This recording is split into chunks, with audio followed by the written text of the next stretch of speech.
ఈ మాత్రం సౌందర్యానికే ఇంత దాసులు అయిపోయావే, ఇంతకన్నా లోకోత్తరమైన సౌందర్యాన్ని చూస్తే ఇంకేమైపోతావో.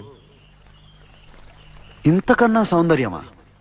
ఉండదు కాక ఉండదు. అరే ఉందనుకో ఏం చేస్తావు అంటున్నాను. అరే అనుకోవడానికి ఆస్కారమే లేదు అంటున్నా. అరే ఒకవేళ ఉంటే ఏం చేస్తావు అంటున్నాను. ఇంతకన్నా ఆనందప్రదమై, ఆద్యంత రహితమై, అనంతమై, నా హృదయమంతా నిండి నన్ను తనలో నింపుకునే సౌందర్యమై ఉంటే అరే ఉండదయ్యా స్వామి. అరే ఉంటే ఏం చేస్తావయ్యా? ఆ సౌందర్యానికే దాసోహం అంటాను. అయితేరా చూపిస్తాను. పద చూస్తాను.